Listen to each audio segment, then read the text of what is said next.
क्या तैयारी में लगे हो भाई? हम्म, कोई तैयारी में लगे हो? नहीं, कोई तैयारी नहीं। हाँ जी।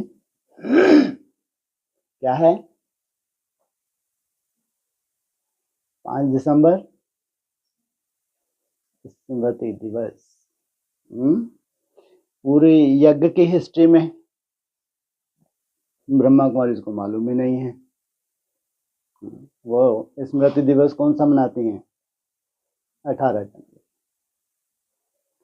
5 दिसंबर 2016। किसने याद दिलाया? किसने? अव्यक्तवाणी चली।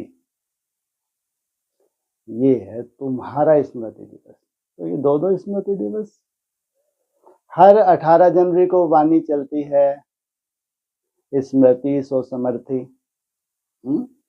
और खास 5 दिसंबर 2016 को वाणी चलती है। याद दिला रहे हैं वो पहला दिन याद करो। अरे ऐसा क्या था उस पहले दिन में? बाप दादा का मिलन हुआ था। ऐसे क्या रहस्य था जो खास पहले दिन का रट्टा लगाया? स्मृति दिवस का इशारा दिया। कब? 5 दिसंबर। तो कितने स्मृति दिवस हो गए? 2। कैसे, किस रूप से, कैसे लागू होता है? एक है रचयिता और एक है रचना।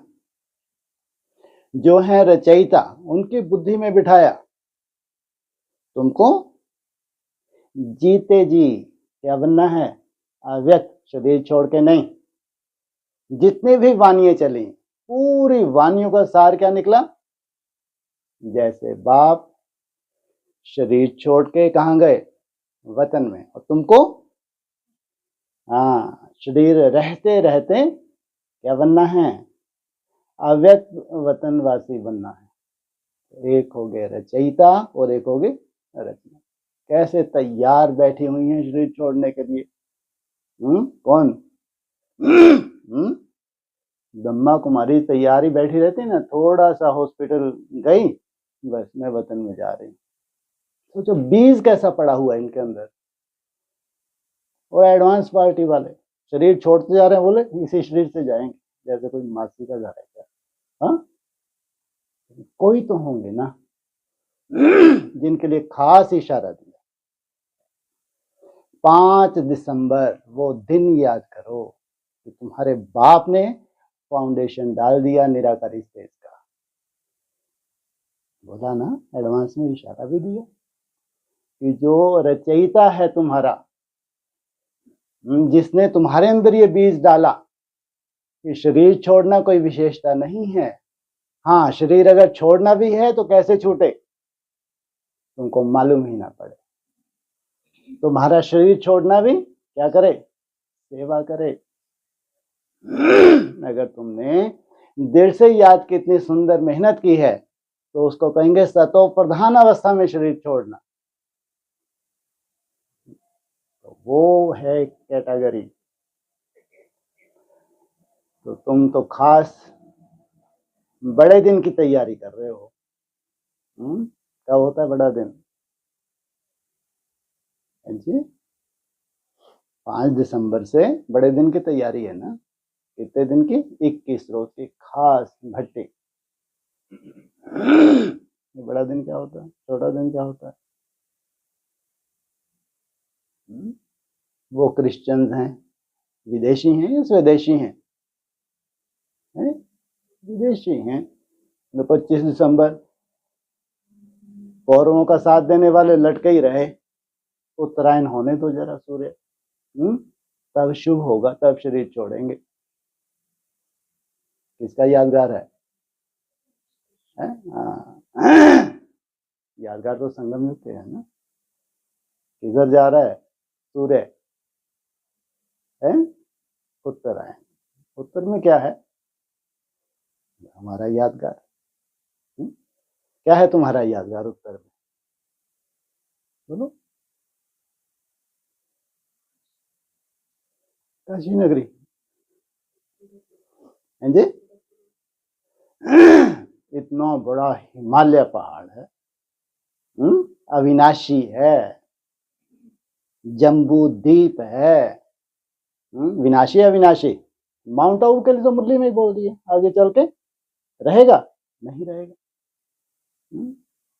तुम्हारे लिए खास कोई तो ऐसी अविनाशी भूमि चाहिए जिसका विनाश ना हो सके। तुम्हारे शिवालय का खास यादगार है अमरनाथ। मुरली में आया अमरनाथ, बद्रीनाथ।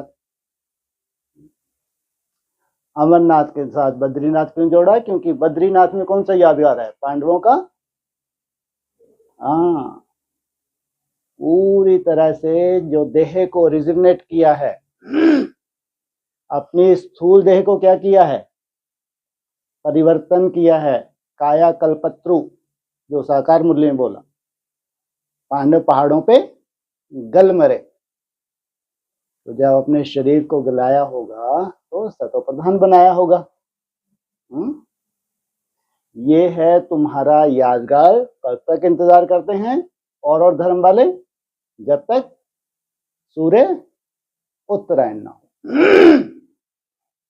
शुभ होता है, शुभ होता है, शुभ होता है, लेकिन दुनिया के लिए जो चौथी अवस्था में ब्राह्मण है, जो अपवित्र ब्राह्मण है, इम्प्योरिटी अर्थात मृत्यु, मुरली में स्पष्ट बोला है, इम्प्योरिटी अर्थात मृत्यु, तो इनके लिए शुभ है। ये तो सोच भी नहीं सकते, चाहे एडवांस का ही क्यों ना हो, कि हम इस शरीर को रिजिग्नेट कर लेंगे, हो नहीं सकता। इम्प्योर है, इम्प्योरिटी मन बुद्धि में भरी है, कल्पना भी नहीं कर सकते। इसलिए राजयोग कोई साधारण बात थोड़ी है, मन बुद्धि को एकाग्र करना।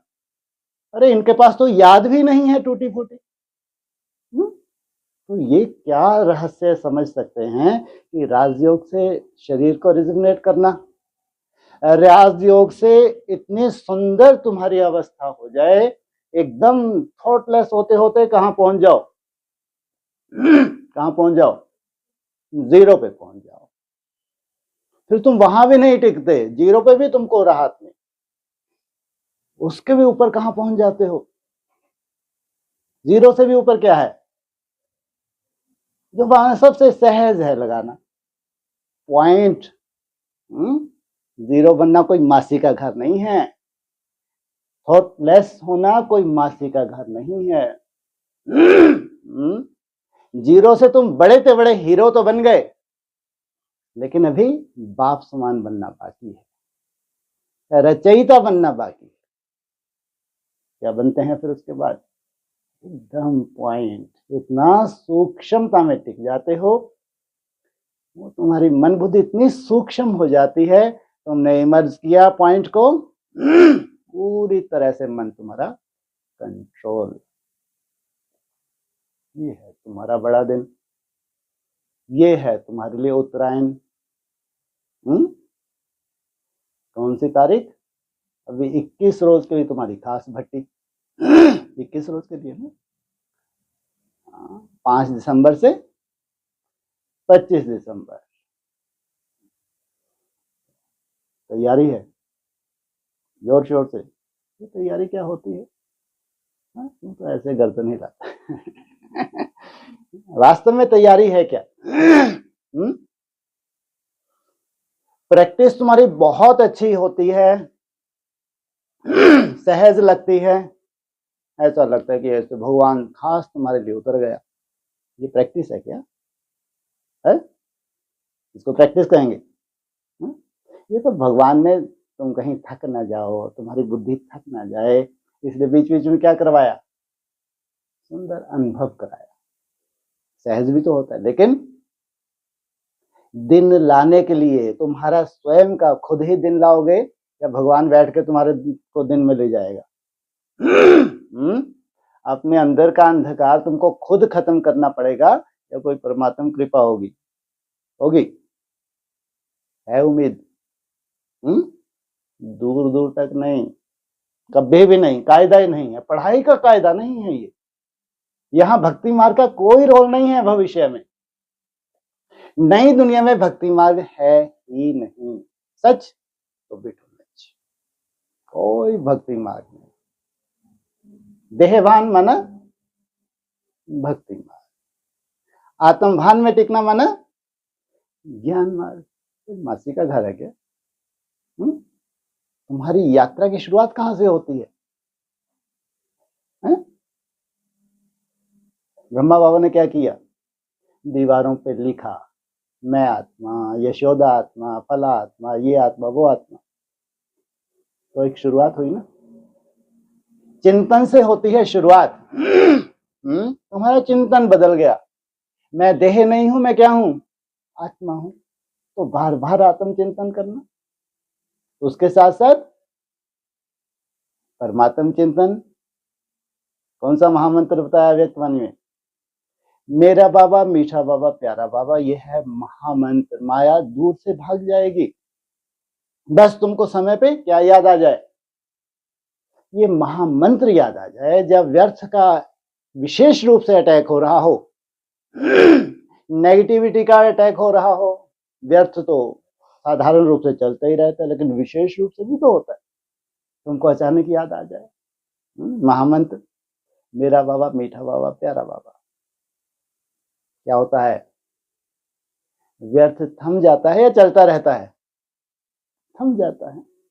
व्यर्थ थमा तो संकल्पों की गति भी कम हो गई या वैसे ही रही? संकल्पों की गति भी कम हो गई। यहां से तुम्हारी शुरुआत होती है। सोचो, अगर तुम आशावादी हो, प्योरिटी तो तुम्हारा फाउंडेशन है, उसके बिना तो संभव ही नहीं। करते रहो, जा पूरा जीवन मरो और जाओ। प्योरिटी तो तुम्हारा फाउंडेशन है, लेकिन तुम्हारी यात्रा की शुरुआत होती है मेरा बाबा, मीठा बाबा, प्यारा बाबा। ये धुन की पराकाष्ठा हो जाए, ऐसी ये धुन सवार हो जाए, धीरे धीरे क्या हो जाए? व्यर्थ तुम्हारे से जैसे कि विदाई लेने लगे। जैसे तुमने शुरू किया मेरा बाबा, मीठा बाबा, तो कहां टिक गए? अव्यक्त में टिक गए। उसमें जैसे कि तुम धरनी से क्या हो गए? देह रूपी धरनी से डिटैच। पहली कंडीशन है। धीरे धीरे तुम्हारा तीसरा नेत्र एकाग्र होता है, उसमें टाइम लगता है। तुम्हारे अंदर जो बीज है वो है मुख्य, जो निश्चय बुद्धि का बीज है।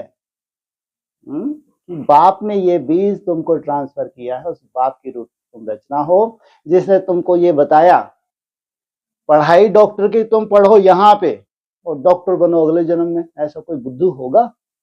है? पढ़ाई हमने यहाँ पढ़ी है तो डॉक्टर कहाँ बनेंगे हम? देवता बनने की पढ़ाई हम यहाँ पढ़ रहे हैं और शरीर छोड़ के देवता बनेंगे। समझ में नहीं आता, ये हकीकत है क्या? तो तुम्हारे अंदर ये बीज सुंदर बैठा है कि इसी शरीर से देवता बनना। सतयुगी से देवताओं की पूजा नहीं हो रही। तुम्हारे दो ही स्वरूप की पूजा होती है। एक कौन सा? अनादि स्वरूप, और दूसरा है आदि स्वरूप। की कहां से होती है? कौन सा आदि? वो देवता ही, सतयुग का। हाँ, वो नहीं है आदि, जहां से वंडर ऑफ द वर्ल्ड की शुरुआत होती है। जहां तुम इस शरीर को पवित्र बनाते हो, वहां तो सबके शरीर पवित्र हैं, लेकिन यहां अपवित्र शरीर को पूजनीय बनाना। तुम्हारी आत्मा के साथ साथ शरीर की भी पूजा होती है।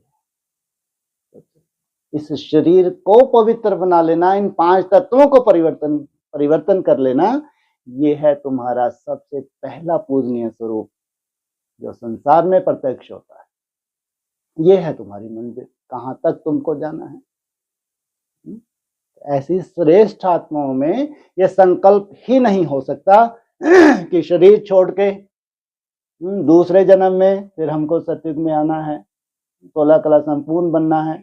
नहीं, तुम हो बाप समान। वो 16 कला संपूर्ण अर्थात रचना। तुम हो भगवान भगवती अर्थात रचयिता। तुम्हारा यादगार क्या है? कलातीत। अतीन्द्रिय सुख पूछना हो तो गोपी बल्लभ की गोपियों से पूछो, इंद्रियों के पार का सुख क्या है? आंख कितना सुख देती है। दृष्टि चंचल अक्सर होती है, होती है नहीं होती। जब तक ये तुम्हारी दृष्टि, तुम्हारी वृत्ति तो बहुत ही सूक्ष्म है, चंचल हो रही है, इसको प्योरिटी कहेंगे? अरे दूर दूर तक नहीं। पहले क्या होगा? हाँ, तुम्हारी दृष्टि सिविल बनेगी। जिस दिन तुम्हारी दृष्टि में परिवर्तन आ गया तो समझो अब मैं कहाँ जाने वाली हूं। कहाँ? अब स्वर्ग की सीढ़ी चढ़ने वाली हूं। कहाँ जाने वाली हूं? और ऐसा एक भी नहीं है, बड़े से बड़ा कोई महारथी ना हो जिसकी दृष्टि में चंचलता ना आती। हाँ, कोई मंद बुद्धि होगा, जामड़ी बुद्धि होगा, जिसको नॉलेज ही नहीं है, जबरदस्ती खुश होता रहे कि हम तो बहुत सिविलाई हैं, हम तो सिविलाई ही पैदा हुए थे, हमको तो कभी ये कंप्लेंट ही नहीं रही, तो इनको कहेंगे मंद बुद्धि। जिन्होंने इसको अनुभव किया है कि दृष्टि की चंचलता क्या होती है, सोचो जब उनकी दृष्टि की चंचलता दूर होगी तो कितना खुशी होगी उनको। कल्पना करके देखो। आपने बोला है तुम्हारी कर्म इंद्रियां एकदम शांत हो जाएंगी, ये ज्ञान इंद्रियां भी कैसी हो जाएंगी। इतना बड़ा परिवर्तन ये है राजयोग। कान का सुख और सबसे बड़ा खतरनाक, ये तो मृत्यु स्वीकार कर लेंगे, लेकिन जीव काट के फेंकना ये तो भैया असंभव है। हम तो नई दुनिया में 16 कला संपूर्ण वाली में ठीक है, चलेगा काम। जीव को काट के फेंकना,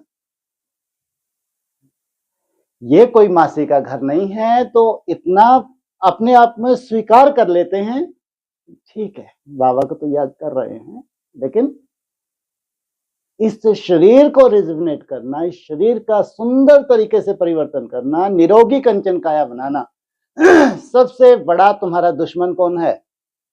जीव तुम्हारी सबसे बड़ी दुश्मन है, सबसे बड़ी दुश्मन।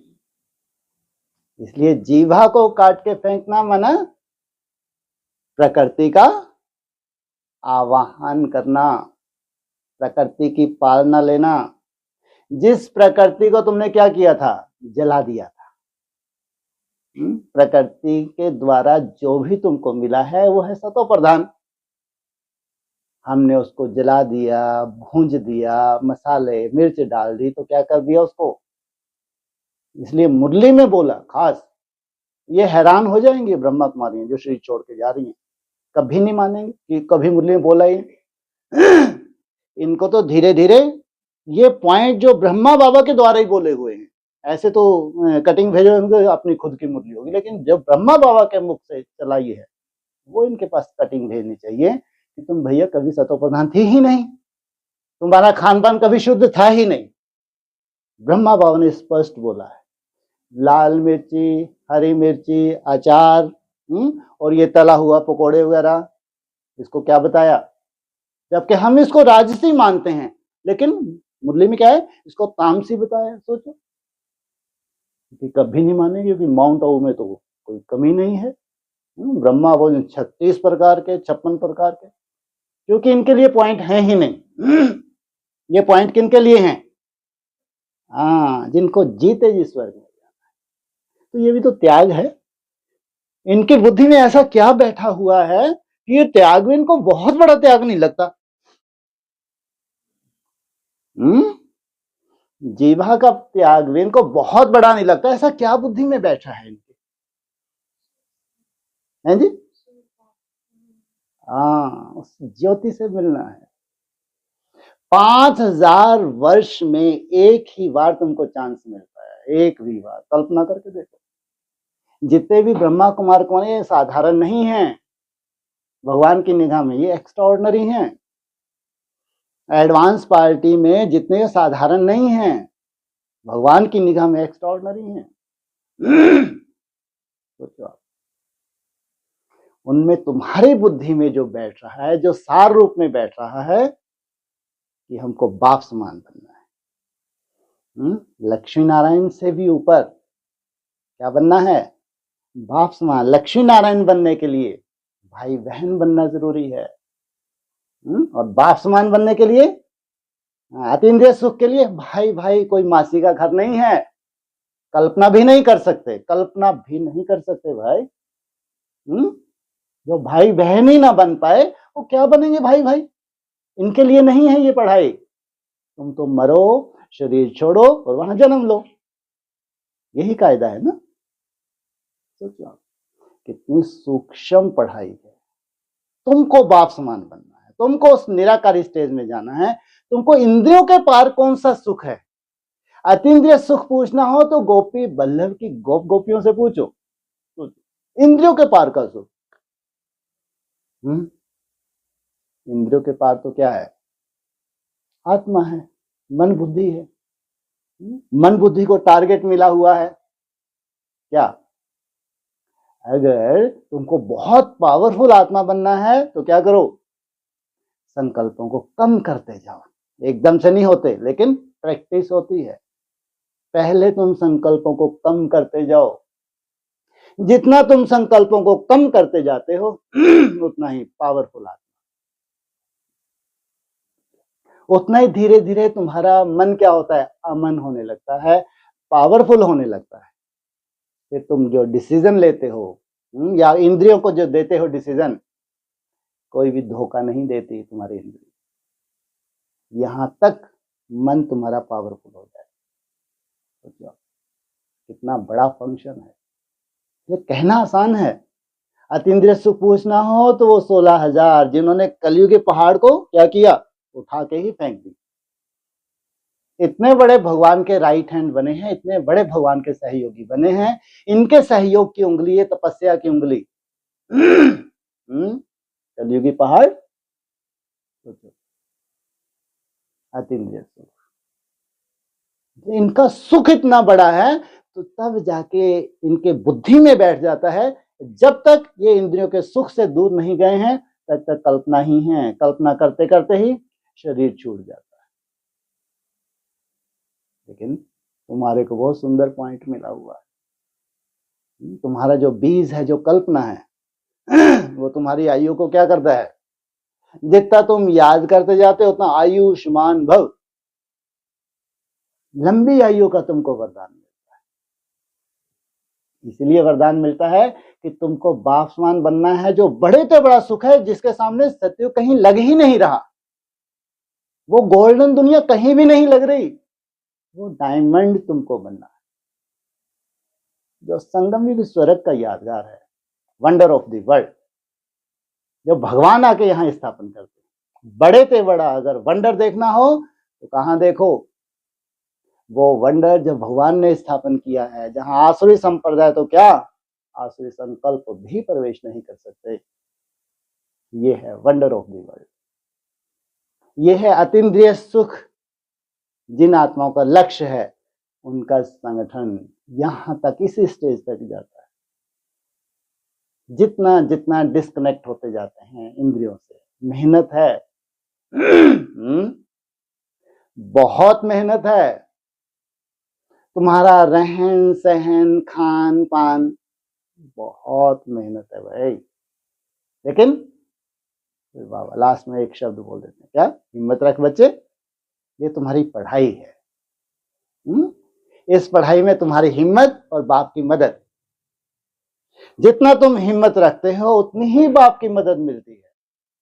अगर तुम हिम्मतहीन बनते हो तो जो तुमने मेहनत की है वो तो तुम्हारी है, उसको कोई छीन सकता है? जो भी तुमने मेहनत की है, पवित्रता का पालन किया है, भगवान को याद किया, उसको कोई छीन सकता है?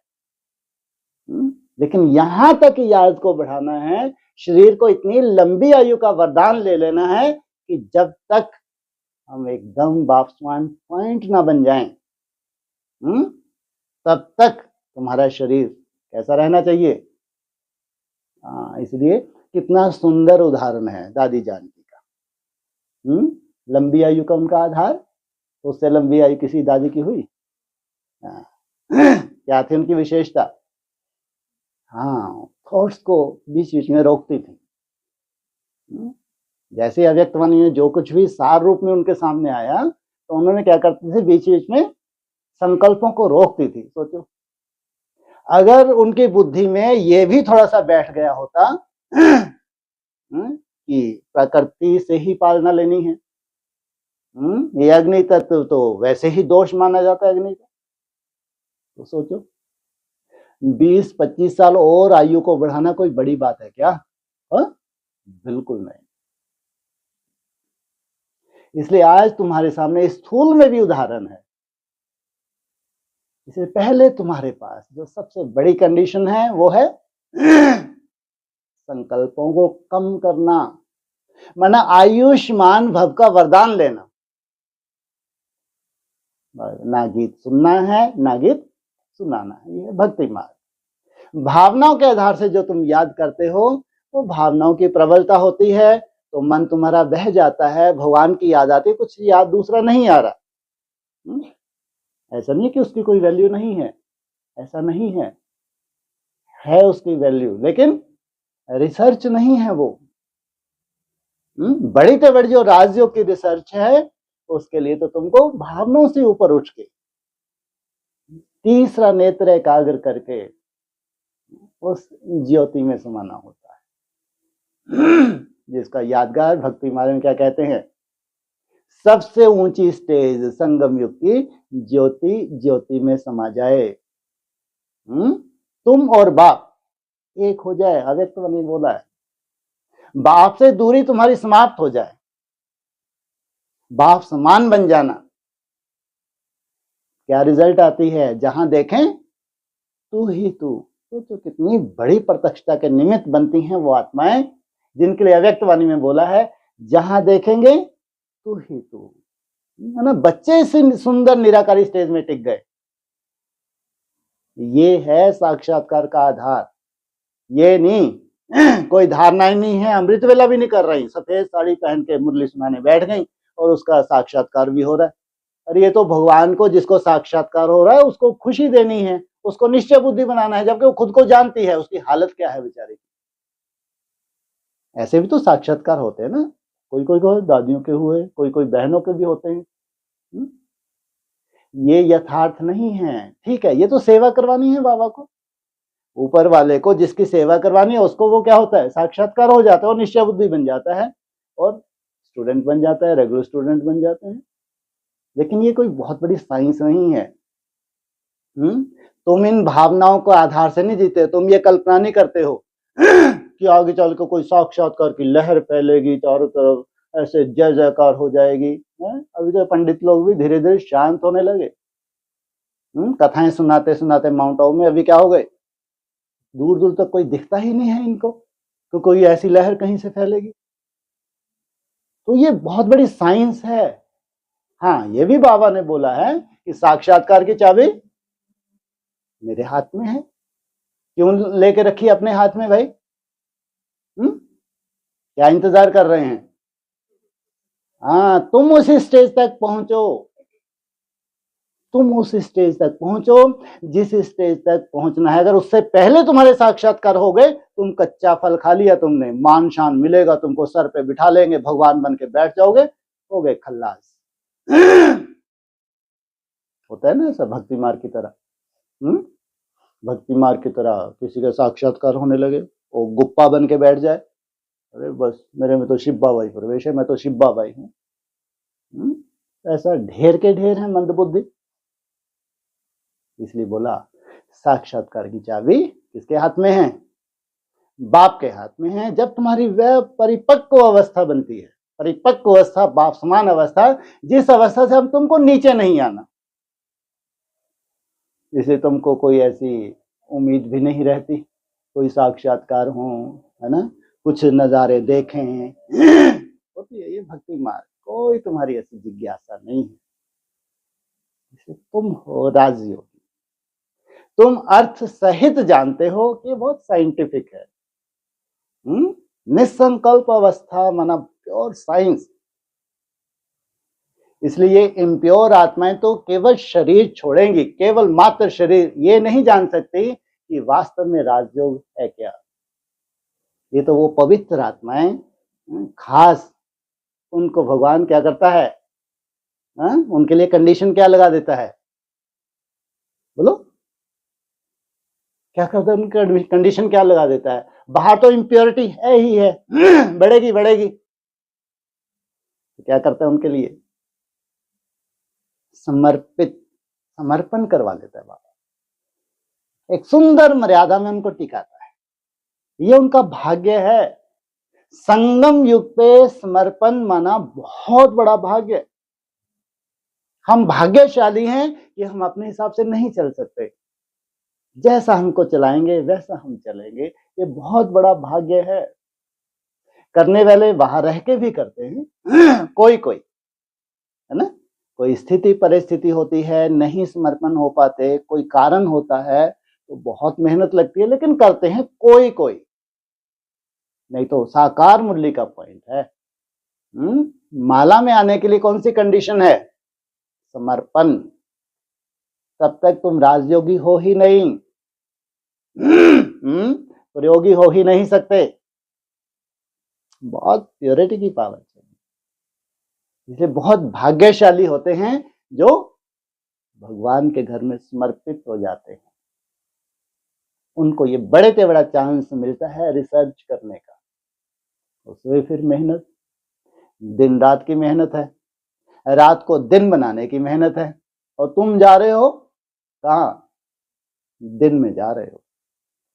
तुम्हारे लिए खास मुरली का पॉइंट आया, वहां रात होती ही नहीं।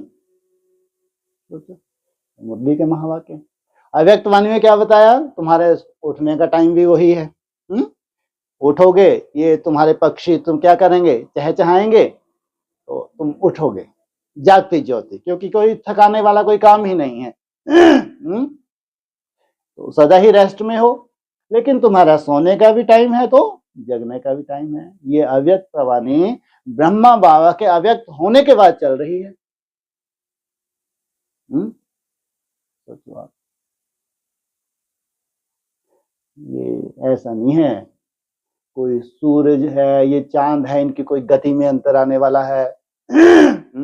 वहां क्या हो जाएगा? उजाला ही उजाला 2500 वर्ष तक है। ऐसा है क्या? तुम यहां संगम इतने बड़े दिन में जाते हो कि तुम्हारे लिए रात होती ही नहीं है। 2500 वर्ष तक तुम्हारे लिए रात नहीं होती। इतनी पावरफुल तुम आत्मा बन जाते हो संगम युग पे। तुमको पहले ही साक्षात्कार हो जाता है, शरीर छोड़ना है, कहां जाके तुमको जन्म लेना है, ये भी पहले ही साक्षात्कार हो जाता है। तुम दिन में ही कहलाओगे या तुम्हारी रात होगी? सदा दिन में कह रहा हूं। कितना बड़ा दिन है तुम्हारा। कितना बड़ा दिन है? 2500 वर्ष तक तुम्हारा दिन चलता है। कितनी बड़ी बात है, कितनी बड़ी कमाई है। और फिर तुमको त्याग करने में बहुत बड़ी आफत लगने लगे, यहाँ के लिए नहीं, वो ऑनलाइन भी सुन रहे हैं ना, तुम लोग ऐसे चेहरे लटका लेते हैं। ज्यादा आफत किनको है? यहाँ रहने वालों के है या जो बेचारे बाहर है? बेचारे जो बाहर हैं, है? हाँ, उन बेचारों को थोड़ी सी आफत है। तुमको कहे कि आप जो खिलाएंगे, जो पिलाएंगे, जहां बिठाएंगे, हाँ जी, नहीं तो जा बाहर। कितना सहज है ना? जो खिलाएंगे, जो पिलाएंगे, हाँ जी, ना जी कर सकते हो, ना जी तो भैया चल आउट। कितने भाग्यशाली हो। ये भाग्य की बात ही तो है, नहीं है? क्योंकि मन तो अपनी तरह से चलता है ना। कोई इतने बड़े तपस्वी थोड़ी है कि बाहर रह के तुम मन को कंट्रोल करके चलो। संभव ही नहीं, संभव ही नहीं है। इसलिए भगवान इतनी सुंदर तुमको रूपरेखा देते हैं तुम्हारे भविष्य के लिए। तुमको बहुत सुंदर स्टेज पे जाना है, जो कल्पना में भी नहीं है किसी की, ऐसी तुमको स्टेज पे जाना है। इसलिए तुम्हारे लिए अव्यक्त वाणी में आया, जो खिलाते, जो पिलाए, जहां बिठाएं, जिस रूप से बिठाए। हाँ जी, कितनी सुंदर व्यवस्था है। बाकी बाहर वालों को तो मेहनत लगती है ना? नहीं लगती? लगती है, क्योंकि मन है, साधारण बात नहीं है। इसलिए अतीन्द्रिय सुख, इंद्रियों के पार का सुख, साइलेंस का सुख। अरे गीत कितना सुख देता है। जब गीत चलता है मजा आ जाता है। बाबा की याद, 5 मिनट में इतने हरे भरे हो जाते हैं, ऐसा लगता है गीत चलता ही रहे, चलता ही रहे। सोचो कितना सुख देता है। तो यहाँ साइलेंस की बात होती है, टोटली बोर। साइलेंस में कल्पना भी नहीं कोई कर सकता कि साइलेंस में भी कोई सुख है क्या। सोचो, ये आत्मा इतना कमजोर हो जाती है, कलयुग के अंत में इतना कमजोर हो जाती है, सुख की परिभाषा ही भूल जाती है। और ये बड़े से बड़ा चैलेंज है। साइलेंस माना बड़े से बड़ा चैलेंज, अतीन्द्रिय सुख माना बड़े से बड़ा चैलेंज। 16 कला संपूर्ण चैलेंज नहीं है, अतीन्द्रिय सुख। कहां तक पहुंच जाते हो तुम? 84 के ऊपर तो कोई जा भी ना सके, साकार मुरली का पॉइंट। तुम्हारी बुद्धि में इस रूप से कैसे बैठेगी यार? 84 के ऊपर ऐसा क्या है कि मुरली में जैसे कि चैलेंज फेंका है तुम्हारे लिए कि 84 के ऊपर तो कोई जा भी ना सके। मर तो सकते हैं, शरीर छोड़ के तो जा सकते हैं, लेकिन जीते जी 84 के ऊपर क्या है? 84 के ऊपर देखो सीढ़ी के चित्र में ऐसा गोल्डन प्रकाश। सीढ़ी का चित्र कभी देखा है? ये चित्र भी भूल गए? देखा है ना? तुम्हारे लिए तो है चित्र। सीढ़ी के ऊपर गोल्डन प्रकाश। तो बोले 84 के ऊपर तो कोई जा भी ना सके, माना 16 कला संपूर्ण बनना, संपूर्ण निर्विकारी बनना, मर्यादा पुरुषोत्तम बनना, ये कोई साधारण बात नहीं है, बहुत बड़ी बात है, बहुत बड़ी प्योरिटी चाहिए। लेकिन इसके ऊपर उस निराकारी स्टेज में, उस गोल्डन दुनिया में जाना, निराकारी स्टेज में जाना और जीते जी शरीर के रहते रहते जाना, शरीर छोड़ के नहीं। शरीर छोड़ के तो ये 700-800 करोड़ आत्माएं भी जाएंगी नहीं जाएंगी, सबको जाना है। लेकिन जीते जी शरीर भी रहे और तुम किसकी गोद में ट्रांसफर हो जाओ। तुम्हारे लिए कितने सुंदर महावाक्य बोलता है, कितने सुंदर। बाप रे बाप, क्या कर रहा है वो? घर तुम मत दिए तुम्हारे बिना। ओह, कितने भाग्यशाली हैं हम, जिनके नीचे आने के बाद घर सुना सुना लगने लगे ऊपर वाले को। अब मैं तुमको लेने आया, इनको नहीं लेने आया, तुमको लेने आया। ये जा भी नहीं सकते, इनकी बुद्धि में ये ज्ञान बैठ ही नहीं सकता, हो ही नहीं सकता, इनके नसीब में भी नहीं है। इनके बिना सुना सुना नहीं लगा, इनको तो धकेल दिया, जाओ जाओ। जो और धर्म वाले हैं उनको धकेला हुआ है। क्या कहेंगे? उनके मुकाबले में जो सतयुग में सबसे पहले आते हैं, शुरू में आते हैं, उनके मुकाबले में क्या कहेंगे उनको? जैसे धकेले, अब तुम भी जाओ, तुम रह के क्या करोगे जब मेरे बच्चे ही नहीं यहाँ थुप पाए, रह पाए, और तुम्हारी तो कोई ऐसी दरकार भी नहीं है, इसलिए तुम भी क्या करो, चाहे कलयुग के अंत में ही आना, लेकिन तुम पहला जन्म तुम्हारा कैसा होगा? जीवन मुक्ति का ये वरदान है। अगर कलयुग के अंत में ही कोई आत्मा आती है तो क्या है उसको वरदान? जीवन बंध में नहीं आ सकती, जीवन मुक्ति में आती है।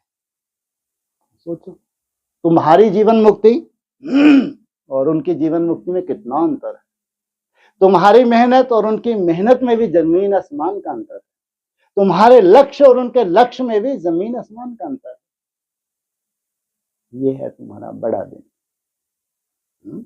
इसलिए वो होता है दिन। तुम तो कितने दिन मनाते हो?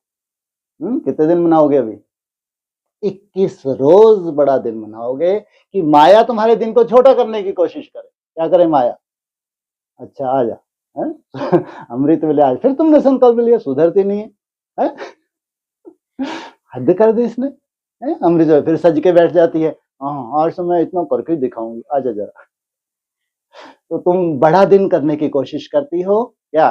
कि आज दिन भर मेरे को बहुत सुंदर याद में रहना है, बहुत अच्छा टारगेट लेके तुम सुंदर बीज डालती हो और माया को चैलेंज करती हो। आज मेरा दिन छोटा नहीं हो सकता, आज मेरे को बहुत अच्छी बाबा की याद के बार, चाहे घूम फिर के, चाहे कर्म करते हुए, कैसे भी करके मेरे को कम से कम 240 से लेके 480 तक कम से कम क्या करने हैं?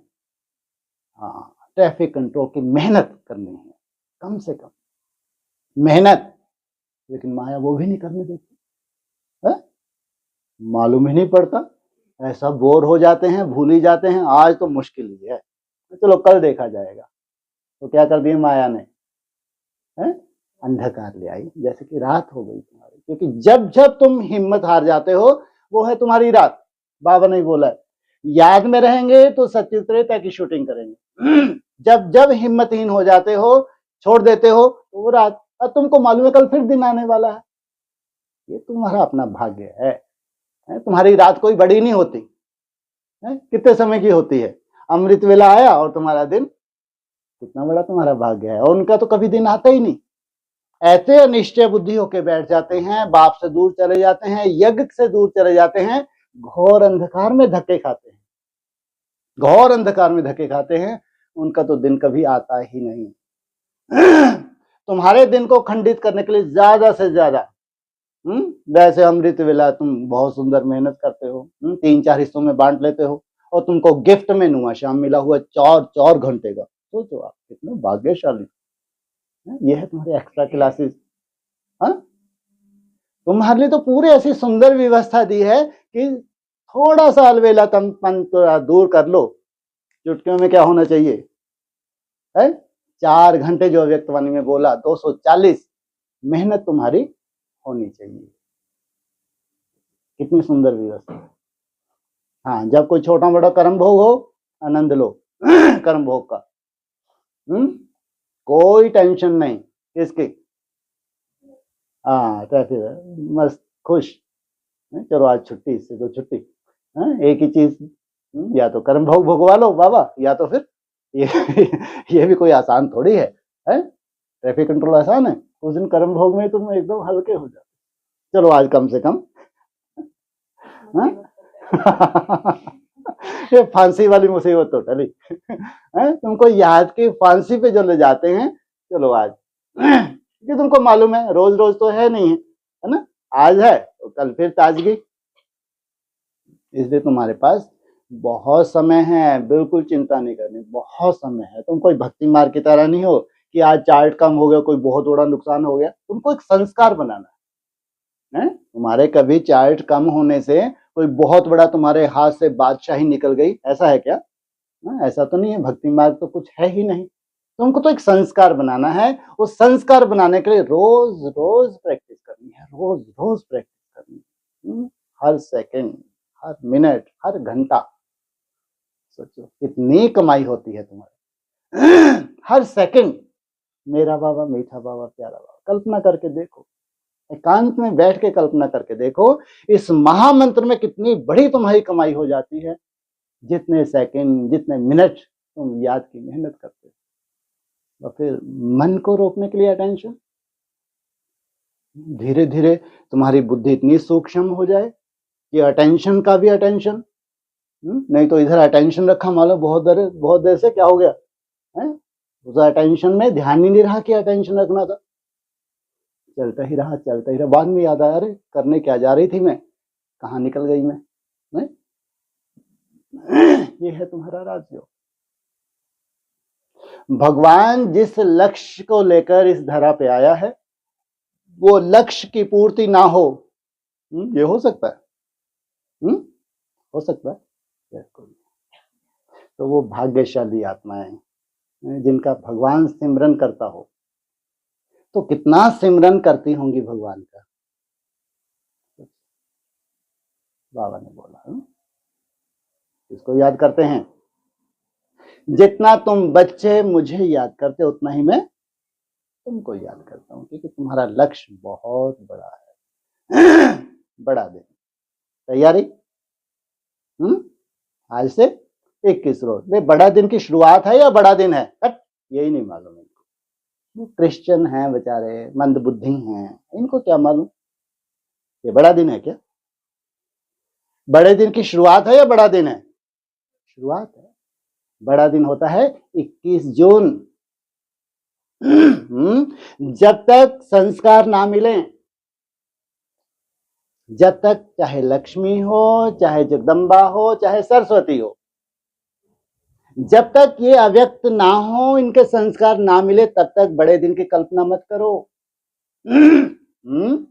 ये वैष्णवी रूप जब तक अव्यक्त ना हो, ब्रह्मा बाबा के शरीर छोड़ने में, और दूसरा अव्यक्त दिवस कौन सा मनाते हैं, स्मृति दिवस 24 जून मनाते हैं ना। तो उसकी शूटिंग भी तो यहाँ पे होती है ना, नहीं होती? तो असली बड़ा दिन कौन सा है? 25 दिसंबर है। हाँ, सोचो पूरे इंडिया में, तुम्हारे इंडिया में, पूरे इंडिया में तुम्हारा योग दिवस, जब तुम्हारी योग सिद्ध हो जाता है, जब तुम्हारे संस्कार मिल जाते हैं, जब आत्मा भाई भाई बन जाती है, जब निराकर स्टेज में टिक जाती है, वो है बड़े ते बड़ा दिन। ये है बड़े दिन की शुरुआत। मैं तुम्हारा अंधकार धीरे धीरे खत्म हो रहा है, तुम उजाले की तरफ बढ़ रहे हो। 240, 480, 720, 10 हो गया काम। ये है तुम्हारा उजाला। अंधकार को छोड़ के किस तरफ बढ़ना? उजाले की तरफ बढ़ना। इसलिए बड़े दिन की शुरुआत है। ये हिमालय पे जाने की क्या है? शुरुआत है, ये एंड नहीं है। तो कितना समय है तुम्हारे पास? हे समझदार बच्चे, बस 6 मास। गुड, 6 मास में काम पूरा हो जाएगा। बोलो कितना समय है तुम्हारे पास? 10 वर्ष है तुम्हारे पास। संगठित रूप में तुम्हारी पावरफुल याद चाहिए, संगठित रूप में, तब ये पूरा विश्व भस्म होता है। तेरी कर्मातीत अवस्था नहीं, तुम्हारी बहुवचन है, तुम्हारी कर्मातीत अवस्था और विनाश का बहुत गहरा संबंध है। तो कोई आत्माएं तो हैं, जब तक वो संगठित रूप में उस निराकारी स्टेज में ना टिके, निसंकल्प अवस्था में ना टिके, तब तक परम धाम का गेट और वैकुंठ का गेट नहीं खुल सकता। इसलिए बड़े दिन की शुरुआत होना और बड़ा दिन आना, उसके बीच में जो समय है वो है तुम्हारी मेहनत। इसलिए कहा ये पढ़ाई है, इसमें कोई परमात्मा कृपा वाली बात नहीं है। तो जितना तुम अपने को घिसते हो, जितनी तुम प्रैक्टिस करते हो, जितनी प्रैक्टिस करते हो, तो तुमको तिलक मिलता जाता है। आत्मिक स्मृति में टिकने का तिलक तुमको ट्रांसफर होता जाता है। इसलिए ये विद्यालय है, इस विद्यालय में कंपटीशन है। बाबा कहते हैं रेस नहीं, लेकिन कंपटीशन तो है, रेस तो करनी है। 2 तरह से रेस होती है, ईर्ष्या युक्त भी रेस होती है। कचरा तुम्हारे अंदर भरा हुआ है, किसी की प्रोग्रेस को देखा नहीं जाता, तो उसके अंदर, तुम्हारे अंदर क्या आ जाता है? ईर्ष्या का संकल्प आ जाता है। उसकी थोड़ी महिमा हो जाए तो तुमको तकलीफ होने लगे, और फिर उसको देख के तुम उससे आगे बढ़ने की कोशिश करो, कभी नहीं बढ़ पाओगे। कोशिश करके देख लो। ये रेस नहीं है, ये क्या है? ये रीस है। इसलिए अव्यक्त बने है कि किसी की रीस नहीं करनी, लेकिन रेस तो करनी। बहुत सुंदर, आगे से आगे जाने की बहुत सुंदर शुभ भावना युक्त। ना स्वयं के लिए कुंठित होना है, ना किसी के लिए कुंठित होना है। शुभ भावना, शुभ कामना। पहले स्वयं के प्रति सुंदर सोचना, फिर सबके प्रति सुंदर सोचना। यह है तुम्हारी यात्रा। ये दिन की शुरुआत और बड़े से बड़ा दिन आने में टाइम लगता है, तब तक विनाश भी रुका हुआ है। बाकी ये नहीं है कि 36 से पहले क्या होना है, क्या होगा? बड़े से बड़ा नरक, जिसमें जीना क्या होगा? जो जिएंगे तो जैसे बहुत बड़ी सजा होगी।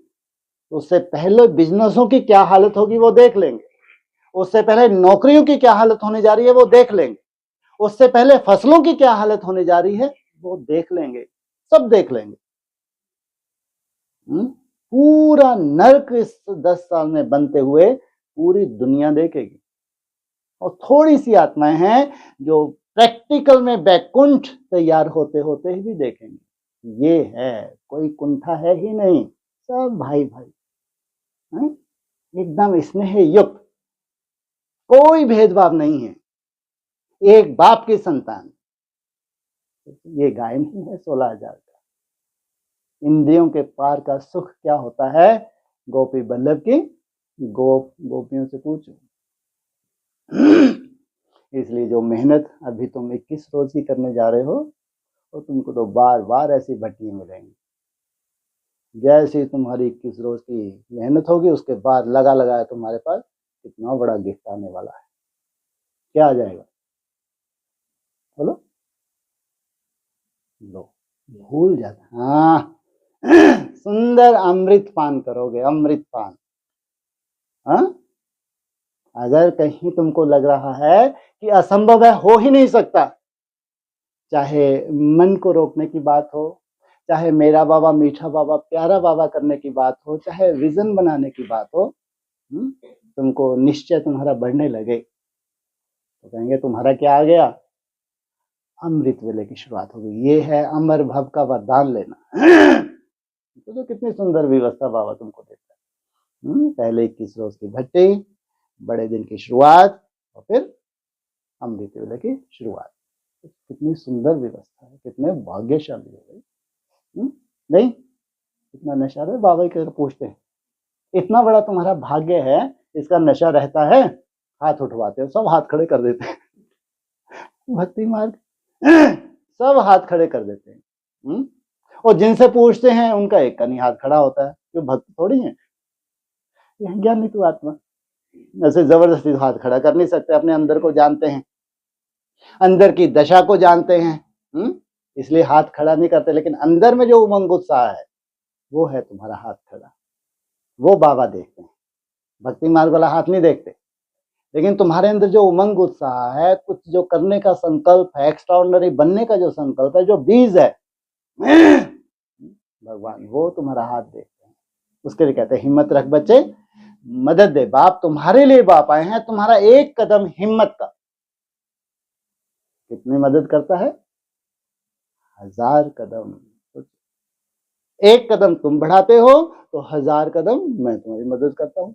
एक कदम तुम बढ़ाते हो 100 कदम मैं तुम्हारी मदद करता हूँ। एक कदम तुम बढ़ाते हो 10 कदम मैं तुम्हारी मदद करता हूँ। सोचो आप, हैं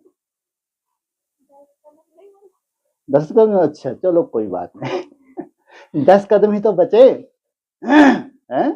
ये 10 साल तुम्हारे लिए जस्ट क्या है, 10 कदम ही तो हैं। क्या है ये, अगर तुम हर साल अपना उत्थान महसूस करते हो और तुम्हारी खुशी 4 अवस्थाओं में बढ़ती जाएगी, बढ़ती जाएगी, बढ़ती जाएगी, बोला नहीं बोला, हर वर्ष तुम्हारी चढ़ती कला हो रही है, तो क्या कहेंगे, तो ये 10 वर्ष जैसे कि तुमने हिम्मत रखी थी, बस अब बाप ने ठेका उठा लिया, अब चिंता मत कर, मैं बैठा हूं, मैं देखता हूं, जहां तुम्हारी कल्पना नहीं है वहां तुमको ले जाऊंगा।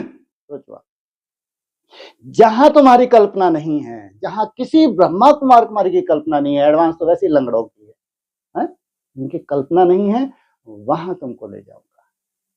इसलिए कहता है हिम्मत रख बच्चे, मदद दे बाप।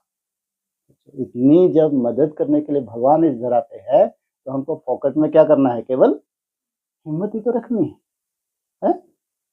और तुम सब में तो बहुत हिम्मत है भाई, आपकी हिम्मत में की तो क्या देनी चाहिए, वाह। हमारे पास बचा क्या है? और कुछ हो ना हो, क्या है तुम्हारे पास, है वो भी टूटी फूटी। रोज थोड़ी हिम्मत रख पाते हो, माया आती है तो क्या कर देती है, हिम्मतहीन बना देती है, टूटी फूटी हिम्मत कहेंगे। सुबह हिम्मत रखना, सुबह का अमीर शाम का फकीर, तो भी जो तुम कर रहे हो वो कोई कल्पना नहीं कर सकता। इसलिए 5 तारीख से खास 21 रोज हम क्या बनाएंगे, मनाएंगे बड़े से बड़ा दिन। अपने लिए सुंदर एक अमृत वेले का आह्वान करेंगे, तो उस अमृत वेले में आप लोग को महसूस हो कि विशेष रूप से आपको बाप की पालना मिल रही है, ये तैयारी हम करेंगे। सब तरोताजे, ओम शांति। बोलो कोई प्रश्न हो?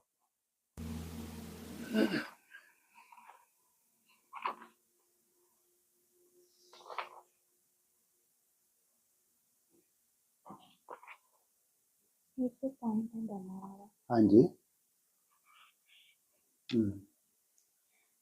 ये 2-9-65 की मुरली है। हाँ जी, उसमें बोला कि बुद्धि का योग लगाते जाओ यात्रा पर, और याद का चार्ट रखो कि हम एवरेज भाई अच्छा हफ्ते में रजिस्टर हफ्ते का होता है ना स्कूल का, हफ्ते में हमने सारे दिन में यथार्थ रीति से सोचो कितनी ब्रह्मा कुमारियां हैं जिन्होंने ये फॉलो किया होगा। खास बोला है कि तुमको वीकली क्या करना है, चार्ट मेंटेन करना है, उसमें भी एवरेज तुम्हारी बुद्धि में होनी चाहिए पर्सनल। जैसे आप 8 घंटे का टारगेट लेके चलते हैं तो कभी 6 भी हो जाता है और कभी 5 भी हो गया, तो एक हफ्ते के अंदर उसको राउंड फिगर में करना। 8 7 56 ट्रैफिक कंट्रोल, चाहे तू 240 का, चाहे 360 का, चाहे 480 का, उसी अव्यक्तवाणी में था ना कि अगर तुम्हारा 4 घंटे का टारगेट है, कभी कम भी हो जाए फिर तुमको बढ़ाना है। अगर ये महावाक्य है किन्हीं आत्माओं के उत्थान के लिए है, इनको तो यही नहीं मालूम कि याद वास्तविकता चार्ट वास्तविक होता क्या है। ये चार्ट कैसा रखेंगे, याद में खाना खाया, अमृत वेले उठे तो कौन सी अवस्था में रहे, दिन में किसी को दुख तो नहीं दिया, ये वो ये चार्ट है। अव्यक्त वाणी में सिस्टमेटिकली जैसा तुमको बोला गया चार्ट का, वो चार्ट कोई रख नहीं सकता। अव्यक्त वाणी में खास डायरेक्शन है जो तुम लोग फॉलो कर रहे हो। कि जैसे बड़े आदमी होते हैं तो क्या करते हैं, पूरा उनका टाइम टेबल सेट होता है सुबह से लेकर शाम तक। इसलिए तुम भी अपनी डायरी मेंटेन करो, हर घंटे का तुमको क्या करना है, अपनी डायरी मेंटेन करनी है। ये अव्यक्त वाणी का पॉइंट, साकार मुरली का पॉइंट। हाँ जी, यथार्थ रीति से वो ठगी वगी नहीं चलेगी। यथार्थ रीति से हम ठगी वगी तो होती है भक्ति मार्ग में। अमृत वेले उठ गए, हमारी एक फिक्स दिनचर्या है, हमने क्लास कर ली, चार्ट भर लिया, है ना, और उसके बाद फिर कर्म में गए, थोड़ा सा कर्म योग किया, चार्ट भर लिया। और फिर खास कर ये जो ऑनलाइन है उनके साथ तो ऐसा हो जाता है ना।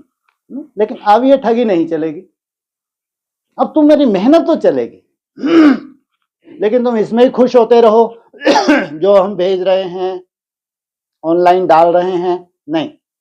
जो मेहनत तुमको अच्छी लग रही है वो बाप को अच्छी लग रही है। सीधी सी परिभाषा, किसी को दिखाने की जरूरत नहीं, किसी से सर्टिफिकेट लेने की जरूरत नहीं, है ना। जितना तुमको मेहनत, जो तुम मेहनत कर रहे हो, जो भी तुमको पसंद है, तो किसको पसंद है, बाप को पसंद है, तो ठगी नहीं चलेगी। तुमने बहुत अच्छा डाल दिया, बहुत तुम्हारी महिमा कोई होने वाली है, ऐसा कुछ भी नहीं। इसलिए सच तो बिट होना चाहिए। खास बोला, उसमें भी खास जो तुम्हारी याद की यात्रा है, तुम्हारी ये बुद्धि योग की यात्रा है। अगर धीरे धीरे तुम्हारा मन भी कंट्रोल हो गया, मन कहाँ पहुंच गया, अमन में भी पहुंच गया, लेकिन वो पॉइंट, वो तीसरा नेत्र, वो डिवाइन इंसाइट, वो इतना एकाग्र, इतना सूक्ष्म हो जाए, ये है तुम्हारी रिसर्च, ये है तुम्हारी याद की यात्रा। इसलिए तुमको हर कर्म करते हुए अपनी चेकिंग करनी होती है। हर कर्म, कोई भी कर्म हो, साधारण हो, कोई भी, हर कर्म करते बीच बीच में 5-10 सेकंड के लिए भी निसंकल्प होने की आदत डाल लेना। सोचो, ये प्रैक्टिस में ही आ जाए तुमको कि कोई भी कर्म है, चाहे तुम नहा रहे हो, चाहे कपड़े धो रहे हो, चाहे साफ सफाई कर रहे हो, चाहे किचन में हो, कहीं भी हो, हर कर्म करते हो तुमको बीच बीच में याद आने लगे, कुछ सेकंड के लिए तुम मन को रोकने लगो, ये तुम्हारा संस्कार बन जाए। इसलिए नोट करना बहुत जरूरी है, और डायरी भी पॉकेट में होनी चाहिए, ये भी बोला है मुरली में। तुम्हारी पॉकेट में डायरी होनी चाहिए ना, क्योंकि अब हर घंटे आधे घंटे में तुमको चार्ट नोट करना है। अब कर्म कर रहे हो तो जेब में डाल ली या गले में लटका ली छोटी सी डायरी, तो उसमें नोट करने में कितना टाइम लगता है, कितने सेकंड लगते हैं नोट करने में, कितने, 2-4 सेकंड। नोट करने में तो कुछ सेकंड ही लगते हैं ना। अगर तुमको आदत नहीं है तो 2-4 घंटे भी निकल जाते हैं, फिर तुम सोच सोच के, अच्छा हाँ वो भी ठीक था, वो भी ठीक था। लगभग डाल लेते हो, वो एक्यूरेसी नहीं है। हाँ, कभी बहुत बिजी हो जाते हैं, वो बात अलग, बहुत बिजी हो गए, लेकिन कोशिश करनी है जब तुम बहुत बिजी नहीं हो, हर आधा घंटा अपनी चेकिंग करनी है, तो उस हिसाब से तुमको जो ठीक लगता है, अप्रोक्सीमेट जो तुमको ठीक लगता है उसको भरना है। तुम्हारी मेहनत भगवान को चाहिए। जिस पे भगवान फिदा हो जाए, तुम्हारी मेहनत पे भगवान फिदा हो जाए। इसलिए चार्ट को ऐसा नहीं कि दिन में 2-4 बार भर लिया अपन ने पूरा, ऐसा नहीं। अपनी चेकिंग करते जाएं और फिर अपनी अवस्था को उसमें नोट करते जाएं, ये बहुत जरूरी है। ये भी एक संस्कार बन जाएगा तुम्हारा। संस्कार ही तो है, तो जो चीज हम ऐसे रिपीट करते रहते हैं वो क्या संस्कार में आ जाती है। और इसमें तो बहुत बड़ी सेवा है। तुम भरते हो तो दूसरों को भी प्रेरणा होती है, दिखावे के लिए नहीं। सबसे बड़ी सेवा क्या होती है? एक दो को बाप की याद दिलाना, दिखावे के लिए नहीं। लेकिन तुम्हारा ये संस्कार दूसरों को प्रेरणा देता है। हमको भी चार्ट तो सब बनाते हैं, सब बनाते हैं, यहाँ कोई ऐसा नहीं चार्ट नहीं बनाता, लेकिन हर कर्म करते हुए आपको अटेंशन देके जिस अवस्था में हो उस अवस्था को भरना, ये है तुम्हारी एक्यूरेसी। इतने तक अटेंशन देना। हाँ जी। कि हम खाने पर बैठे, हाँ जी, बाबा की याद में बैठा, हाँ जी, कितना देरी बैठा, कितना देरी फिर चलायमान हो गया, ओहो, फिर याद किया, कितना देरी बैठा, कितना देरी चलायमान, झट झट घड़ी घड़ी याद करते करते ये गया कहाँ ना कहाँ बुद्धि। हाँ, बाबा अपना अनुभव बताते हैं तुम बच्चों को, क्योंकि बाबा के पास सब तूफान आते हैं, क्योंकि फ्रंट में है। तुम याद का भोजन करते बैठते हो और तुरंत माया क्या करती है, कहां से कहां तुम्हारी बुद्धि को ले जाती। ये केवल वही जान सकते हैं जिन्होंने ये प्रैक्टिस की है। वो कभी जान ही नहीं पाएंगे। अमृत वेले से रात तक उनका फिक्स ही होता है। ये रिसर्च नहीं है। ऐसे नहीं कि वो मेहनत नहीं करते, लेकिन वो रिसर्च नहीं है। रिसर्च है तुमको अप डाउन की नॉलेज हो, ये है रिसर्च। ऐसा कोई हो सकता है कि डाउनफॉल ना हो नहीं सकता, हो ही नहीं सकता। ये राजयोग है भाई, हो ही नहीं सकता। तुम्हारा मन अमन हो जाए, स्थिर हो जाए, हो नहीं सकता। वो लास्ट में होगा, अंत में होगा। जब तुम्हारी कर्मातीत अवस्था होती है तब होता है वो। तब तो तुम्हारा शरीर क्या होने लगता है, एकदम सतो प्रधान होने लगता है। और जब तक तुम्हारा शरीर सतो प्रधान नहीं बना है तब तक कर्मातीत नहीं कहेंगे। इसलिए बहुत नॉलेजफुल चाहिए। चार्ट भरने में भी नॉलेजफुल चाहिए। सोचो आप, जितनी सूक्ष्मता से तुम भरते हो उतना ही तुम्हारा कल्याण। जितना भक्ति मार्ग की तरह से तुमने ले रखा है उतना ही तुम्हारी आत्मा कमजोर रहेगी, है ना। इसलिए कहते हैं ना बार बार कि वहां भक्ति मार्ग नहीं है, भावना को कोई रोल नहीं है। तो देखना आगे चल के ये ज्ञान इतना सुंदर तुम्हारी बुद्धि में बैठने जा रहा है, टोटली तुम्हारा भक्ति मार्ग आउट हो जाएगा, टोटली। सोचो आप। और अगर भक्ति मार्ग आउट नहीं हुआ, तुम नई दुनिया के स्टूडेंट है ही नहीं, है ही नहीं। अगर तुमने भक्ति मार्ग की तरह कहीं भी अपने को बांध रखा है, पहले लोहे की जंजीर को लात मारी, बहुत बड़ी बात हुई, कम बात थोड़ी है। फिर सोने की जंजीर, उसको भी लात मार दी, कम बात थोड़ी है, बहुत बड़ी बात है। हीरे चमकने लगे, उनको भी फेंक दिया। एक ही चाहिए, 8-8 हीरे नहीं। क्या चाहिए? जिसके जैसा बनना है, जो प्रैक्टिकल में इस धरा पे है। ये है तुम्हारी बुद्धि की कमाल, ये है तुम्हारा निशाना। तुमको एक ही आंख दिखती है, ये है तुम्हारा टारगेट। बाकी टोटली भक्ति मार्ग तुम्हारा क्या हो जाता है, खत्म हो जाता है। इसे बहुत महीन बुद्धि चाहिए, बहुत सूक्ष्म बुद्धि चाहिए। जब भी डाउनफॉल हो तो खुशी होनी चाहिए। उठ चल, क्या खुशी होनी चाहिए। डाउनफॉल उसको देखने का मौका मिला है तुमको, ये है तुम्हारी नॉलेज। डाउनफॉल में तुम अपनी चेकिंग करो कि ये डाउनफॉल हुआ तो किस वजह से हुआ। अलवेलेपन की वजह से हुआ, आलस की वजह से हुआ। इसको मैं कैसे कंट्रोल कर सकती थी? अगर अलवेलेपन की वजह से हो तो जरूर मेरा दिन भर का जो मेरा टारगेट था कहीं ना कहीं उसमें कमजोरी आ गई। अलवेलापन तो बहुत बड़ा शत्रु है। आलस की वजह से हुआ तो मैं घूम फिर के कर सकती थी, मैंने नहीं किया, है ना। चाहे व्यर्थ का तूफान आए, चाहे कुछ नेगेटिविटी आए, तेरे पास सब अस्त्र शस्त्र हैं कि कैसे जीतना है। कहीं ना कहीं तुम्हारा अलवेलापन है या आलस का रूप है जो तुम अपने टारगेट तक नहीं पहुंच पाते। तो डाउनफॉल में जितना तुम अपनी चेकिंग कर लोगे उतना ही आगे बढ़ जाओगे। भक्ति मार्ग की तरह अगर ऊपर ही लटके रहे तो कभी भी तुम जैसी अवस्था चाहते हो वैसी नहीं बन पाएगी। इसलिए तुम्हारे लिए तुमको उन राहों पर चलना है जहां गिरना और संभलना है। ऐसा कोई नहीं है जो ना गिरे, उसकी मन बुद्धि में डाउनफॉल ना हो ही नहीं सकता। लेकिन उस डाउनफॉल में वो चेकिंग करे, क्या सुबह से ही अलवेलापन आ गया? अमृत वेले जो मेरे पास 3-4 घंटे थे, क्या उसी में माया इंटरफेयर कर गई? उसके बाद 8 के बजे मेरा कर्मयोग शुरू हुआ। मेरे को जो सबसे वंडरफुल जो चांस मिला था ट्रैफिक कंट्रोल का, क्या मैंने उसमें वैसा अटेंशन रखा जैसा रखना चाहिए था? उसमें कैसे कैसे माया ने इंटरफेयर कर दिया? चेकिंग।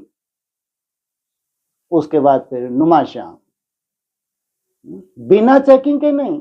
और तुम्हारे डाउनफॉल में सुंदर चेकिंग हो सकती है। जब तुम आप जाते हो तब तो गैसी गवारे भी बन जाते। असली चेकिंग होती ही है जो समझदार हैं, जो सही तरीके से पढ़ाई पढ़ रहे हैं। तो जब जब मन में डाउनफॉल होता है, मन कमजोर पड़ता है, मन में व्यर्थ होता है किसी भी रूप का, कैसा भी हो, ज्यादातर अलवेलापन ज्यादातर हमारे पास क्या रहता है? अलवेलेपन का कोई ना कोई रूप होता है। Delay is danger. हो जाएगा, तो 1-2 घंटे है, थोड़ा ये मैं कर्म कर लूं उसके बाद ठीक हो जाएगा। बिल्कुल नहीं होगा। अगर तुम कर्म योगी हो तो तुम 1-2 घंटे भी नहीं छोड़ सकते कि 2 घंटे की ये सेवा है, मैं थोड़ा सा इसको कर लूं फिर कर लूंगी। बिल्कुल नहीं, अलवेलापन उसी में घुसा हुआ है। वो 2 घंटे जो तुम सेवा कर रही हो उसमें बहुत मेहनत है, लेकिन उसको भले ही नोट मत करो, लेकिन उसमें जो तुम मेहनत कर रहे हो ये आगे चल के तुमको चमकाने वाली है। 2 घंटे के बाद जब तुम फ्री रहोगे उसके बाद तुम महसूस करोगे कि बहुत सुंदर आज राहत महसूस हो रही है। अलवेलापन सबसे बड़ा शत्रु है। आलस करो फिर भी तुम जीत लोगे, लेकिन अलवेलापन लास्ट तक तुम्हारा सहयोगी है। जब तक तुम बाप्समान ना बन जाओ किसी ना किसी रूप का अलवेलापन तो रहता ही है। चेकिंग, चेंज और फ्लाई महामंत्र है। पहले चेकिंग करो फिर उसको चेंज। केवल चेकिंग ही चेकिंग नहीं, चेंज करना बहुत जरूरी है। नहीं तो चेकिंग में ही तुम्हारा सालों बीत गए, चेकिंग ही करते रहे।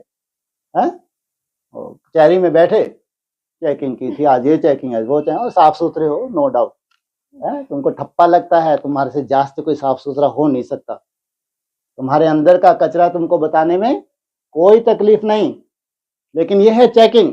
लेकिन चेकिंग के बाद अभी क्या जरूरत है? चेंज की जरूरत है? उसके लिए अव्यक्त वाणियों को कैसे कैसे तुमको इशारे मिल रहे हैं, कैसे इसको अपना आधार बनाना है, वो तुम्हारी कमजोरी के लिए कैसे ढाल बनाना है, कौन से पॉइंट्स तुमको चाहिए, ये है तुम्हारी असली सजावट। चेक, चेंज एंड सत्युग। फ्लाई अर्थात सत्युग, दौड़ना अर्थात त्रेता युग। और तुम चलने से तो ऊपर आ गए। क्या कहां पहुंच गए? अब तुम याद की यात्रा में चलना नहीं, अब तुम दौड़ी पहनने लगे हो, इतने होशियार बन गए। इसलिए तुम्हारी पुरानी याद की यात्रा भी चेंज कर दिया। वैसे वैसे चार्ट चाहिए ही नहीं। जो पुराने चार्ट आते थे 8 घंटे, 10 घंटे, 12 घंटे, 14 घंटे अमृत वेला, वो चार्ट चाहिए ही नहीं। क्यों? ऐसा नहीं कि उसकी कोई वैल्यू नहीं थी, ऐसा नहीं है। उसकी वैल्यू थी, उसकी वैल्यू से ही आज यहां बैठे हो। जो बाहर कर रहे हैं ऐसा नहीं कोई वैल्यू नहीं थी। लेकिन आज समय अभी थोड़ा सा नाजुक है, थोड़ा सा नहीं कहना चाहिए, वैसे बहुत नाजुक है। तुम्हारे लिए थोड़ा सा क्यों बोलते हैं? क्योंकि तुम उसकी गोद में बैठे हो। ये तुम्हारे लिए थोड़ा सा नाजुक है, लेकिन संसार के लिए बहुत नाजुक है। अब ज्ञानित्व आत्मा मुझे अति प्रिय, ज्ञान सहित याद। अब बाबा चाहता है धीरे धीरे तुम्हारा मन अमन हो, तुम्हारा तीसरा नेत्र एकाग्र हो। अब याद में परिवर्तन होने जा रहा है। इसलिए धीरे धीरे, पहले तो ये टारगेट था कि दीपावली तक नए चार्ट लेंगे, है ना, और फिर आप चलो 21 रोज और प्रैक्टिस के लिए मिल गए, है ना। 1 तारीख से कौन से चार्ट चाहिए, है? हाँ, डायमंड इकट्ठे करने वाले, ट्रैफिक कंट्रोल के, जो तुम्हारी मेहनत है उसको चेकिंग करके, और कहाँ किस स्टेज तक जाना है, उड़ने की स्टेज तक जाना है। इसलिए ये संस्कार की बात है, ध्यान रखना। जो संस्कार बना लेते हैं धीरे धीरे बन जाता है। मन तो हमेशा से ही आफत रहा है, मन तो हमेशा से ही आफत रहा है ना। अर्जुन जैसा थका हुआ है, केशव मेरे बस का नहीं है, हाँ, इन सबको मैं मार डालूं, बोलो एक ही धराशाही कर दूं, लेकिन आप मन को रोकने की बात मत करो। आप तो स्वयं भगवान हैं, आपकी बात अलग है। बुद्धू कहीं का, है ना। अरे वो गीता में बोल रहे हैं, मेरा भी कोई, तेरे और मेरे अनेक जन्म हो चुके हैं, क्या हो चुके हैं, तेरे और मेरे अनेक जन्म हो चुके हैं। आज तू क्या बन के बैठा है, दास बन के बैठा है, और मैं तुम्हारा गाइड बन के बैठा हूं। तो जरूर पढ़ाई पढ़ी होगी ना, है? बिना पढ़ाई के क्या प्रैक्टिकल कोई किसी को गाइड कर सकता है? कर सकता है? संभव है? संभव ही नहीं है। और तुम भक्त बने रहो, मरते रहो, कुछ भी असंभव नहीं है। अगर कोई एक पढ़ सकता है तो हम क्यों नहीं पढ़ सकते? इसलिए मेहनत जरूर है, लेकिन हो नहीं सकता ऐसा नहीं है। नहीं तो फिर पढ़ाई का सार ही कभी नहीं निकल पाएगा। इसलिए समय अगर नाजुक है तो उतनी भगवान की छत्र छाया भी है, ये भी नहीं भूलनी चाहिए। लेकिन अपने अलवेलेपन की वजह से, अपनी मेहनत जो हमको करनी चाहिए वो ना होना। इसलिए खास जो ऑनलाइन है उनको तो इशारा देते हैं, तुम्हारे पास तो सबसे बड़ी गिफ्ट है ये 24 ट्रैफिक कंट्रोल। अगर तुम नहीं भी ज्वाइन करते हो, लेकिन पर्सनल तुम अटेंशन रखते हो कि हर 1 घंटे में, आधे घंटे में तुमको ट्रैफिक कंट्रोल करना है। 2011 की अव्यक्तवाणी में आया कि 24 ट्रैफिक कंट्रोल मेरे को दिन भर में करने हैं। 3 से 5 मिनट तुम पर्सनली अपनी बहुत सुंदर मेहनत करते हो, तो सोचो 70-80 तो वैसे ही तुमको चुंगे में मिल गए। फिर ऐसी जो श्रेष्ठ आत्मा होगी जो 20-25 ट्रैफिक कंट्रोल अटेंशन रख रही है दिन भर में, ये कितनी श्रेष्ठ आत्मा है। वो अमृत वेले जब उठेगी, अगर 3 बजे से भी उठती है, 3 से 5 2 घंटे में, सोचो कितनी सुंदर मेहनत कर लेगी।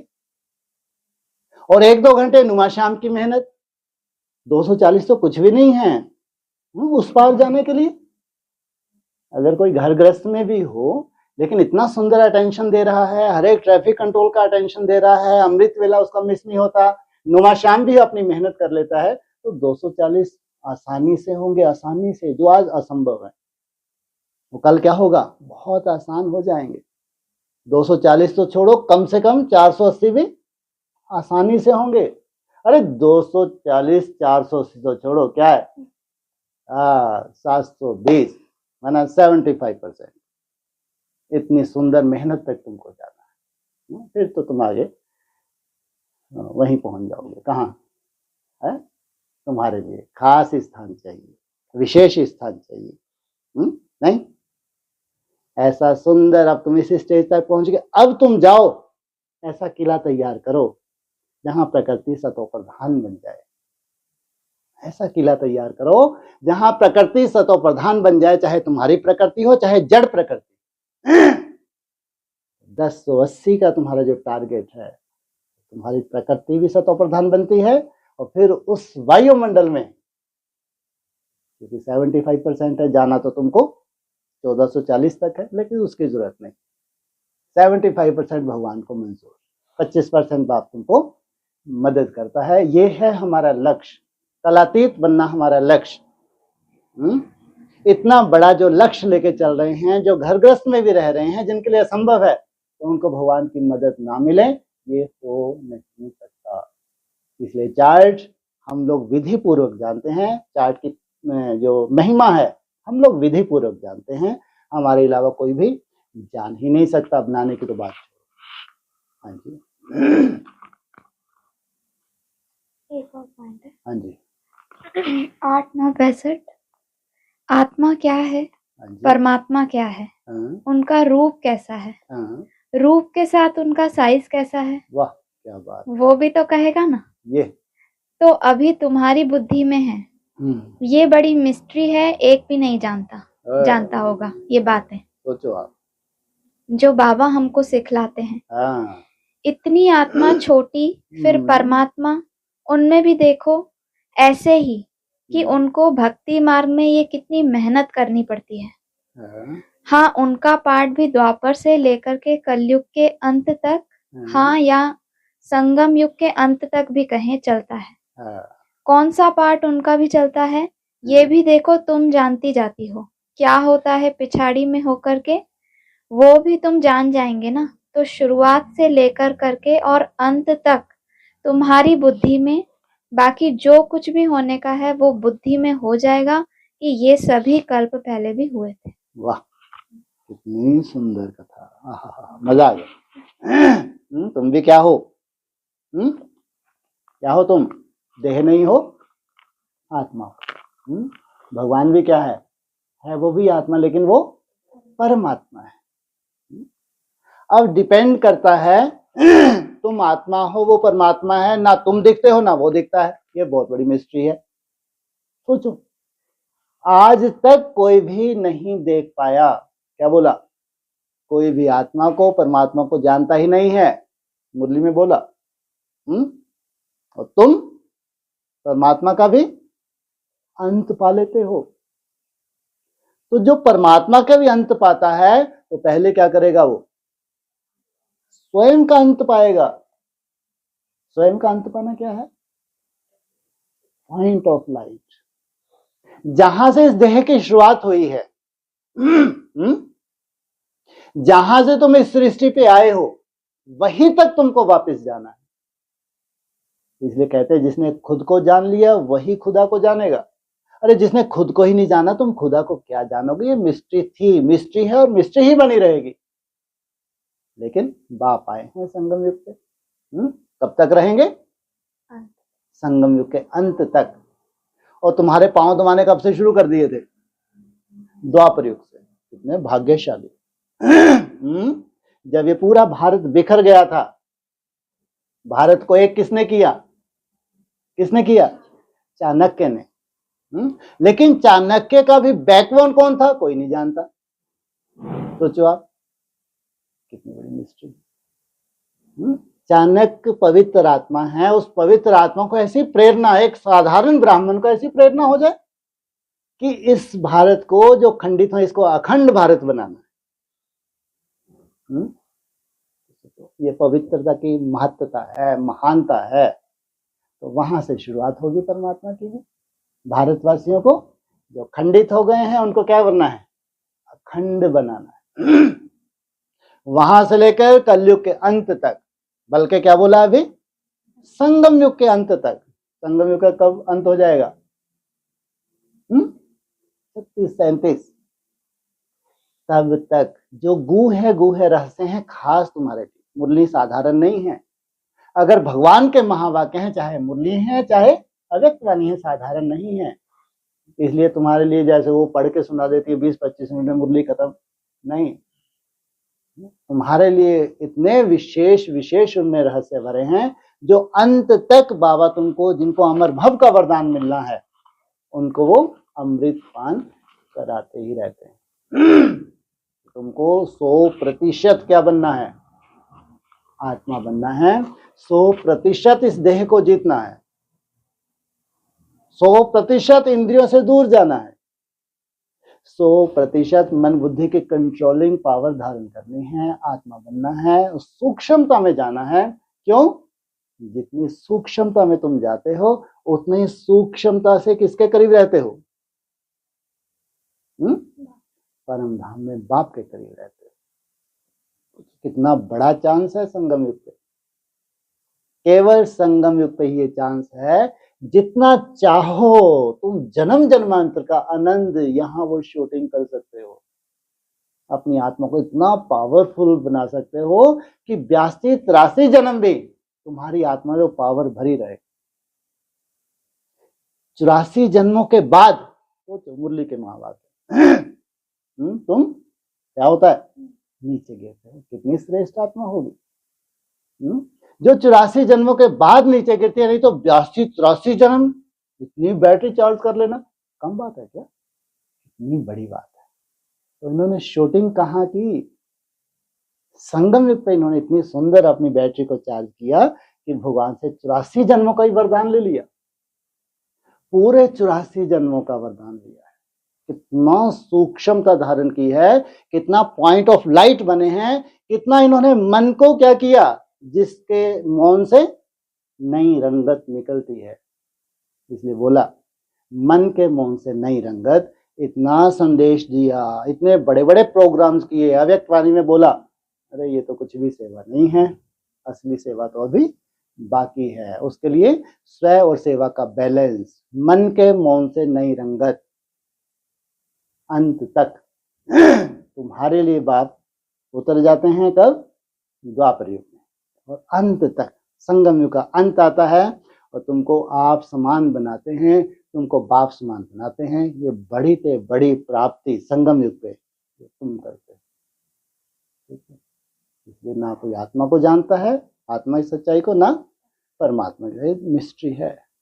इसे कहा जितना तुम स्वयं को जानते जाओगे तो उतना ही तुम क्या करोगे, भगवान को भी जानते इतना जान लोगे कि पूरा ही क्या कर लोगे, सागर को पूरा ही खप कर लोगे, पूरा ही खाली कर दोगे। बाबा भी बेचारा बन जाता है, क्या बोलते हैं, तुम मुझे पूरा खाली कर देते हो, शांत होके बैठ जाते हैं। चल तू हो जा भरपूर, हम तो शांति थे, शांति है और शांति ठीक है, तो तुम हो गए लबालब, भरपूर हो गए। कितना वंडरफुल, कितना सुंदर संगम युग पर तुम्हारे अति सुंदर शूटिंग, अति सुंदर, सुंदर नहीं अति सुंदर। भगवान का बन जाना ही बहुत बड़ी भाग्य की बात है। ब्रह्मा कुमार कुमारी बनना बहुत बड़े भाग्य की बात है। उसमें एडवांस नॉलेज इन्हीं की बुद्धि में आ जाए, रचयिता बन गए। सोचो एडवांस नॉलेज अगर किसकी बुद्धि में आ गई तो ये है रचयिता।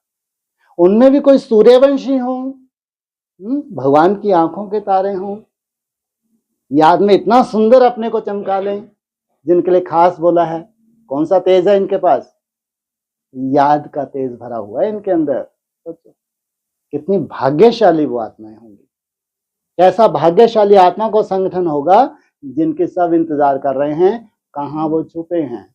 भगवान की नयनों के नूर, जिनके ऊपर भगवान को भी नाज हो, प्रत्यक्षता होगी नहीं होगी, है ना। इसलिए सुंदर स्लोगन, हिम्मत रख बच्चे, मदद दे बाप। ओम शांति।